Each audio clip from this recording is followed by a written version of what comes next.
రేఖ తను మాత్రమే పృథ్వీని ప్రేమించింది. పృథ్వీ తనని ప్రేమించలేదు. అది తెలియక రేఖ ఇంకా అపోహలో ఉంది. ఆ అపోహలు తొలగించాల్సింది పోయి ఏ పాపం తెలియని ప్రశాంతి మీద కత్తి దూస్తే నువ్వు తీవ్ర పరిణామాలు ఎదుర్కోవాల్సి వస్తుంది. ప్రపంచమంతా ఏకమైన నా కూతురు పెళ్లి నీ కొడుకుతోనే జరుగుతుంది.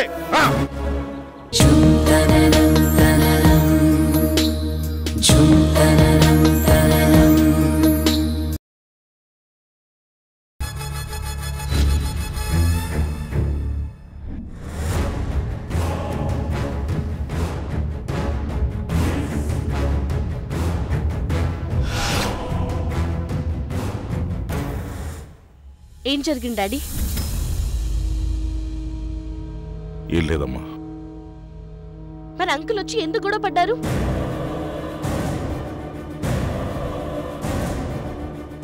చెప్పండి డాడీ. ఏం లేదని చెప్పాను కదమ్మా. ఏదో కేసు సంబంధించిన వ్యవహారం. దాటేకండి డాడీ. మీరు కావేరిని యాక్సెప్ట్ చేయనన్నారా? అది నేను సతీష్ అనే నాకంతా చెప్పాడు.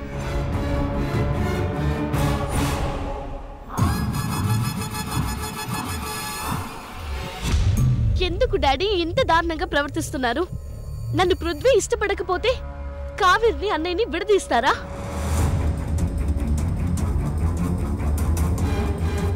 పృథ్వీ నన్ను ప్రేమించకపోతే కావేరి సతీష్ అన్నయ్యల ప్రేమని తుంచేస్తారా?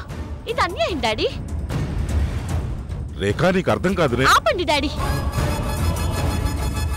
కావేరి ప్రేమను అడ్డం పెట్టుకుని అంకుల్ ని బ్లాక్ మెయిల్ చేస్తే నా జీవితంలో ఆనందం ఉంటుందా?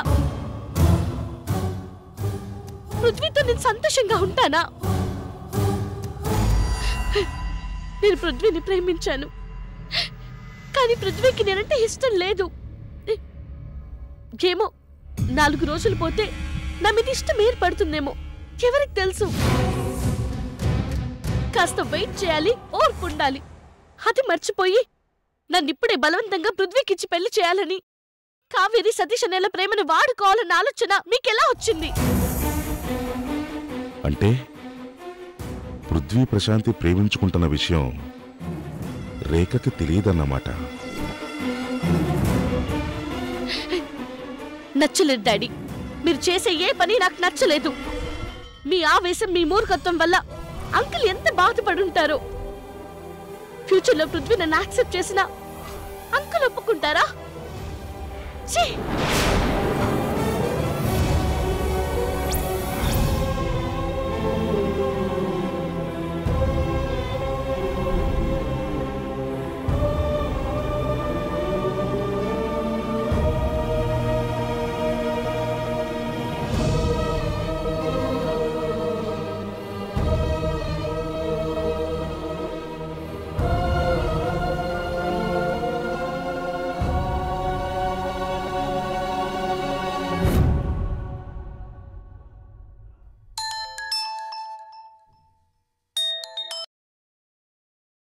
Hello Kaveri, I'm sorry.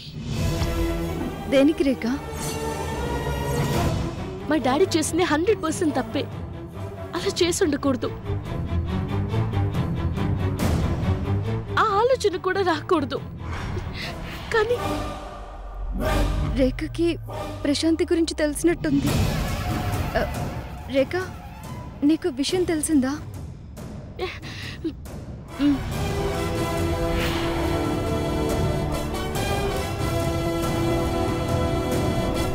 మా డాడీ ప్రవర్తనని తట్టుకోలేకపోతున్నాను. మా డాడీని చూస్తే అస్సే వేస్తుంది కావేరి. రేఖ, కూల్ డౌన్. నా కోసం ఇంతలా దిగజారిపోతాననుకోలేదు. నాకే చాలా గిల్టీగా ఉంది. రేఖ, జరిగిన దాని గురించి ఆలోచించకు. కాస్త కూల్గా ఉండు. నాదేముంది, మీరు ముఖ్యం. అన్నయ్య నువ్వు ప్రేమించుకున్నారు. డాడీయే కాదు, ఇంకెవరు ఏమన్నా సరే నేను మీకు సపోర్ట్ చేస్తాను. I'm with you.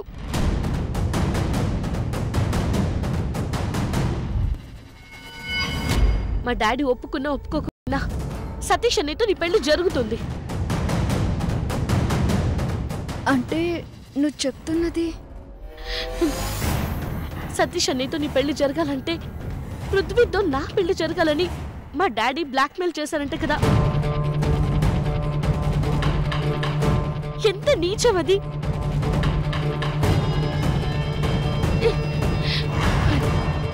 నాకు అన్నయ్య చెప్పాడు. సతీష్ ఇదంతా నాకు చెప్పలేదు రేఖ. అలా జరగక ఇంకేం చెప్తాడు? నిన్ను బాధ పెట్టడం ఇష్టం లేక చెప్పలేదేమో. అంటే సతీష్ వాళ్ళ డాడీతో గొడవ పడింది ఎందుకా? థ్యాంక్స్ రేఖ. కావేరి, నువ్వేం టెన్షన్ పడకు. మిమ్మల్ని ఇక ఎవరు విడదీయలేరు.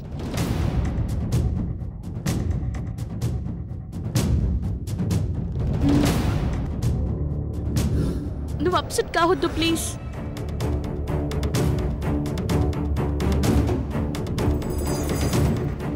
సరే బాయ్. Bye, take care.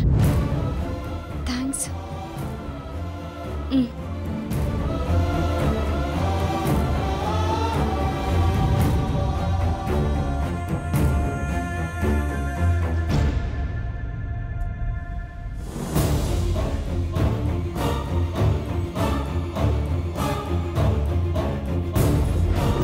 కానీ నీ ఇంటి కోడలు కాదు, సతీష్ కి భార్య అవుతుంది.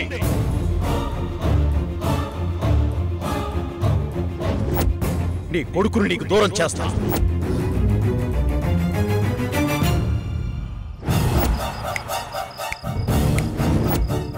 వంశీ, నాకే కొరకరని కొయ్యిగా మారావు కదరా. నా కొడుకుని నాకు కాకుండా చేస్తావా? నా కొడుక్కి సపోర్ట్ చేస్తావా? నేను చేతులు కట్టుకుని కూర్చుంటానా? నువ్వు ఒక్క అడుగు వేయకముందే నేనేంటో చూపిస్తాను. ఇప్పటిదాకా బియ్యం అందాలనుకున్నాను, కానీ నువ్వు కయ్యానికి కాలు దువ్వావు. నా మీద చేయి చేసుకున్నావు కదరా. అనుభవిస్తారు, ఇంతకింతకి అనుభవిస్తారు. మీకు రాబోయే నష్టం ఏ వైపు నుంచి వస్తుందో మీరెవ్వరూ ఊహించలేరు.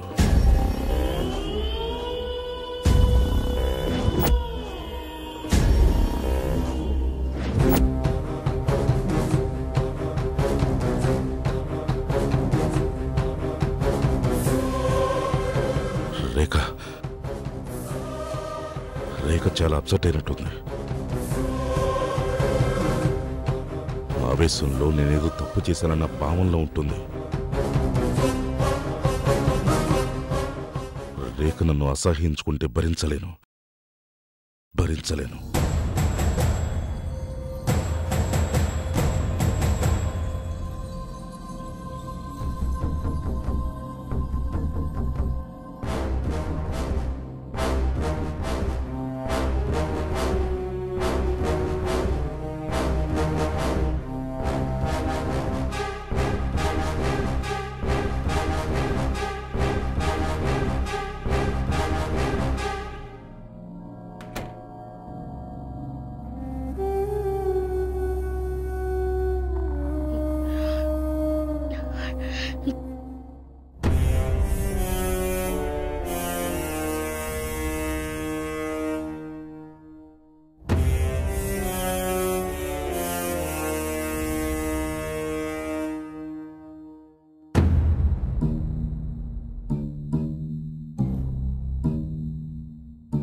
అమ్మ రేఖ,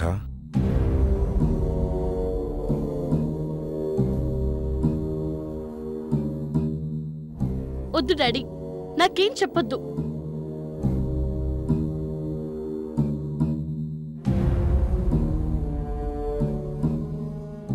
తల్లి, నేను చెప్పేది విను.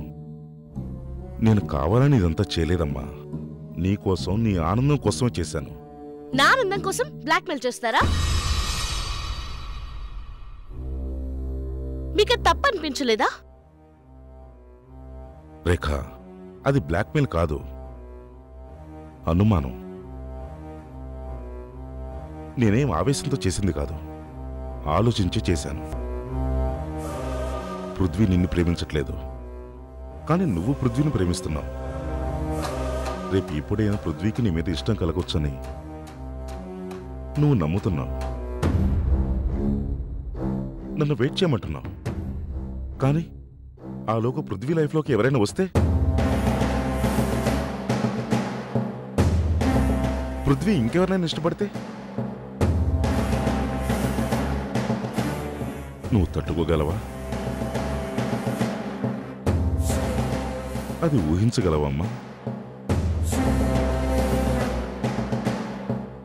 అందుకే అనుమానపడ్డాను. ఆ అనుమానం నిజం కాకూడదని తొందరపడ్డాను. అంతేకాని అన్యాయంగా మాట్లాడలేదు. అర్థం చేసుకో తల్లి. రేపు యాక్సిడెంట్ అయితే, రేపు చచ్చిపోతే, రేపు పృథ్వీ లైఫ్ లోకి ఎవరైనా వస్తే ఇవన్నీ ఊహలు డాడీ. ఊహల్ని నమ్మి ఆవేశపడ్డం పిచ్చితనం. ఇంకెప్పుడు ఇలాంటి ఆలోచనలు రానివ్వకండి, అలా ప్రవర్తించకండి.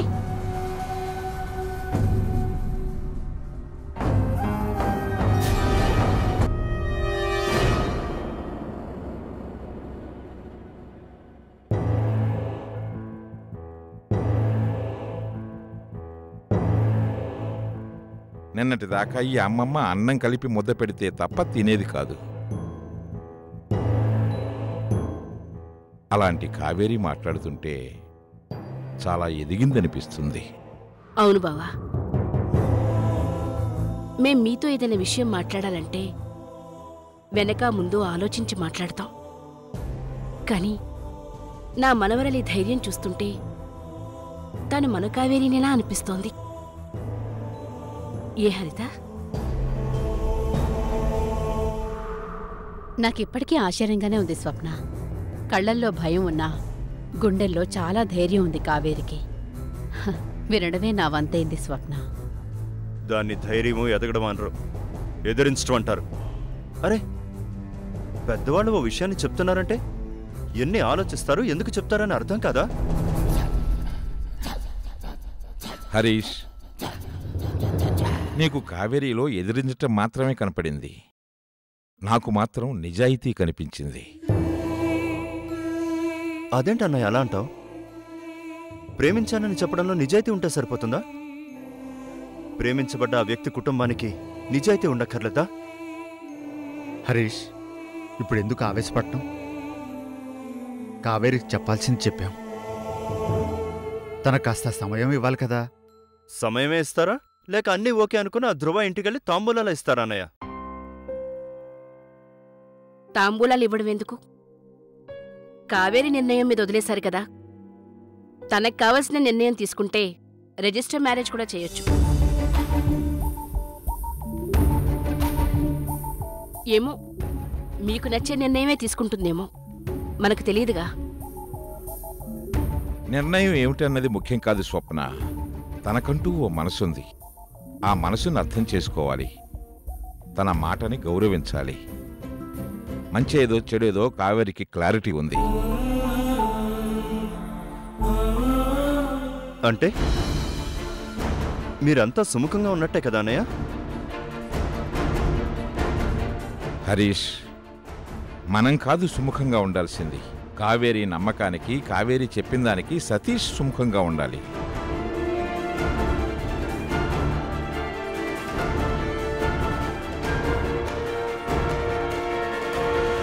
హరీష్, దివ్య, వంశీ మన మీద ఉన్న గౌరవంతో కూతురు పెళ్లి విషయం మన ముందుకు తెచ్చారు. ఆ కూతుర్ని మన ముందు నిలబెట్టారు. వివరణ ఇస్తే పెద్దరికం అవుతుంది, కానీ శాసిస్తే పెద్దరికం అనిపించుకుంటుందా? మీరెన్నైనా చెప్పండి అన్నయ్య, నేను మాత్రం కన్విన్స్ కాలేను.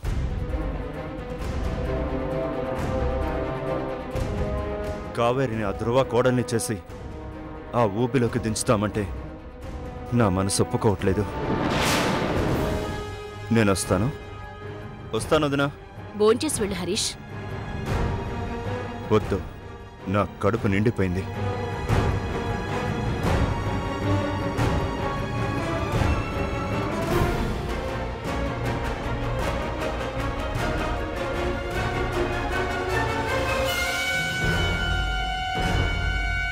చూసారా బావా హరీష్ ఎలా మాట్లాడుతున్నాడు?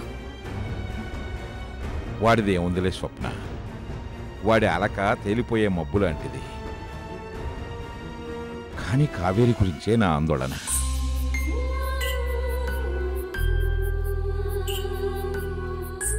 నిర్ణయం తీసుకోమని చెప్పామే కానీ కావేరి అనుకున్నట్టు అనుకూల పరిస్థితులు ఎదురు కాకపోతే తట్టుకుంటుందా అనిపిస్తుంది.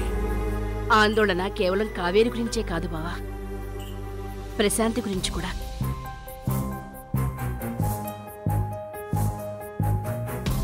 ప్రశాంతి తండ్రి జైలు పాలవడానికి కారణం కూడా ధ్రువేనట బావా.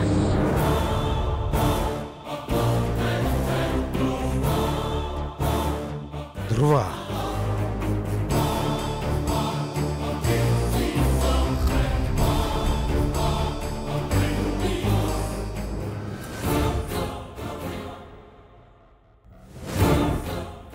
కానీ ఆ విషయం ప్రశాంతికి తెలియదు.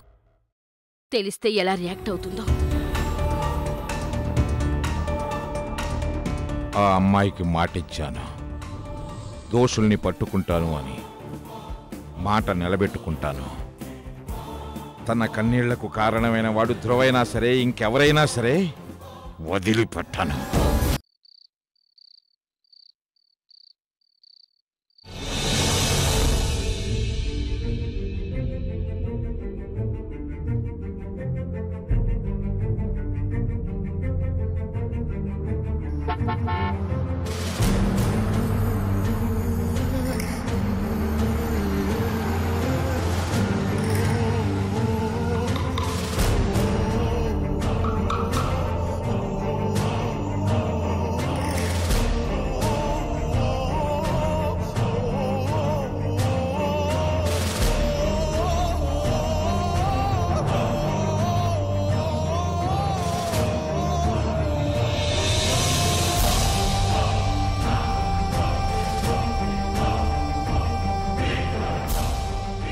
మావయ్య, రిలాక్స్ దివ్య. ప్రశాంతి, ఎందుకమ్మా టెన్షన్ పడుతున్నావు? ఏమైందని? కుక్కలు మరుగుతూ ఉంటాయి, అరుపులకే భయపడితే ఎలా? వంశీ, నేను బయలుదేరుతాను. భోంచేసి వెళ్ళండి మావయ్య. వద్దమ్మా, చిత్ర ఎదురు చూస్తూ ఉంటుంది. వస్తాను. దివ్య, చెప్పింది గుర్తుందిగా? వీలైనంత తొందరగా ప్రశాంత్ విషయం రేఖకు తెలియాలి.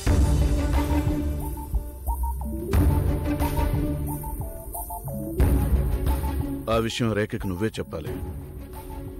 నువ్వైతేనే కన్విన్స్ చేయగలవు. అలాగే మావయ్య. వస్తానమ్మా. బాయ్ వంశీ. బా.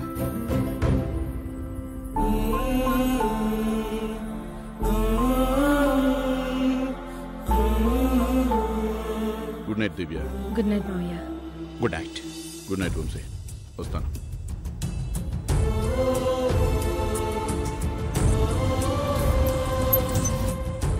హాయ్ తాతయ్య. హాయ్ పృథ్వీ. ఇంత ఆలస్యంగా బయట తిరగడం మంచిది కాదు. Take care.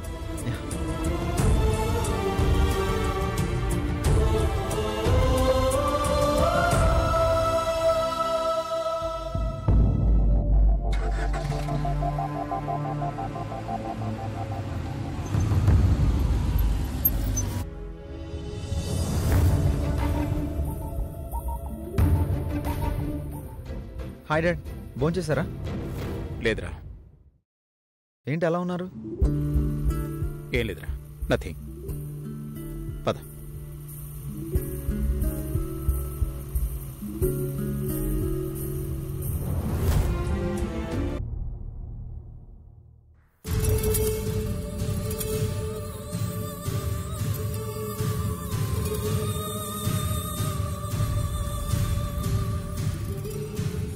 మా అమ్మ పేరు హరిత.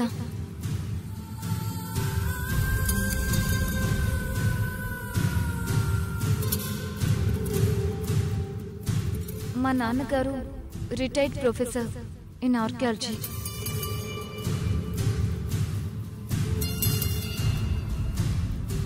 ప్రొఫెసర్ చంద్రశేఖర్.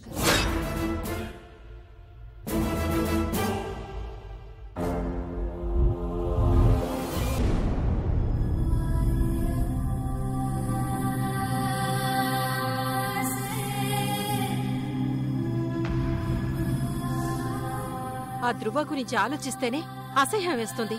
తన స్వార్థం కోసం కూతురు ప్రేమని వాడుకోవాలని చూశాడు. ఇప్పుడు కొడుకు ప్రేమని కూడా వ్యాపారం చేసేశాడు.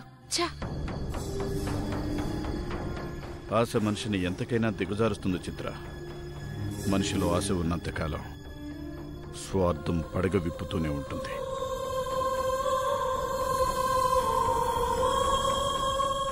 సతీష్ దివ్యవంశీల దగ్గరకు వచ్చాడు.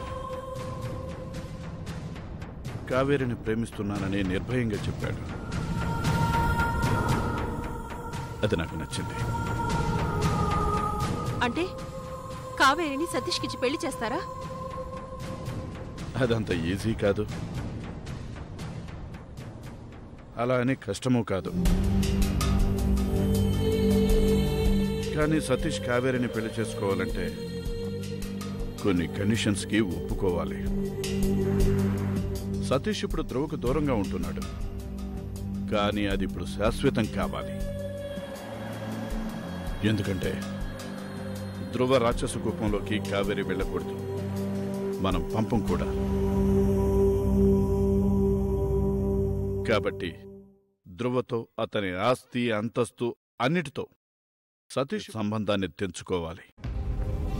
నిజమే అనుకోండి, కానీ ఇది కాస్త తొందరపాటు నిర్ణయమేమో అనిపిస్తుంది నాకు. వాళ్ళ పెళ్లి జరగాలంటే చాలా తతంగం ఉంది చిత్ర. ధ్రువ మనకి శత్రువైపోయాడు. పృథ్వీ విషయంలోనే శ్రీనివాస్ వాళ్ళు ఒప్పుకోలేదు. అంత తేలిగ్గా కావేరి విషయం ఎలా ఒప్పుకుంటారు? ఏదైనా జరగనివ్వండి, కానీ సతీష్ గురించి నేను ఏదో విన్నాను. కాస్త మీరు ఎంక్వైరీ చేయకూడదు? ఎంక్వైరీ చేయడం దేనికి? ధ్రువ రాక్షసుడే. తన కడుపున పుట్టినవాడే సతీష్, కాని మంచివాడు. కావేరి బాయ్ ఫ్రెండ్ కావేరిని మోసం చేస్తున్నాడు. అతను మరో అమ్మాయితో ఓ ఇంట్లో కాపురం చేస్తున్నాడు. ఒక పాప కూడా ఉంది. ఈ విషయం డాడీకి కూడా చెప్పనని ప్రామిస్ చేయి.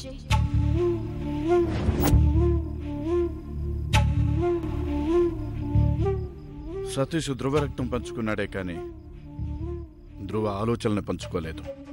సరే, ధ్రువ ఆలోచనల్ని పంచుకోలేదు, కానీ వ్యాపారాల్లో సతీష్ పేరు ఉండే ఉంటుంది. కావేరి రేపు సతీష్తో కలిసి ఉండాల్సిన పిల్ల. సమస్యలేం రాకూడదు కదా. ఓసారి ఎంక్వైరీ చేస్తే పోయేదేముంది?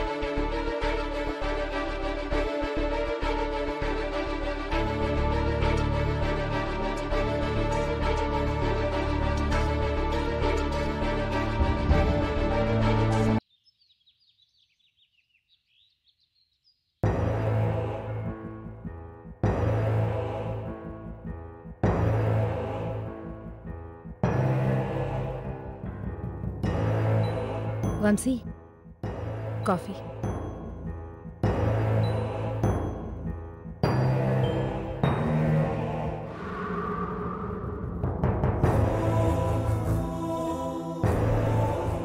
దివ్య,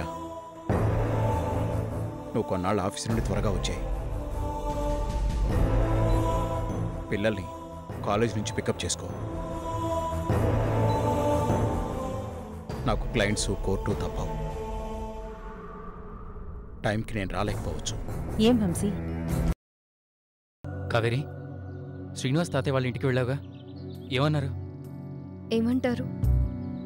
ఎవరికైనా వాళ్ళ ఇంటి ఆడపిల్ల ఫ్యూచర్ గురించి బెంగగా ఉంటుంది కదా. అంటే నాతో నీ ఫ్యూచర్ బాగుంటుందని చెప్పారా? అసలు నా ఫ్యూచర్ గురించి బాధపడే పరిస్థితే రావద్దన్నారు.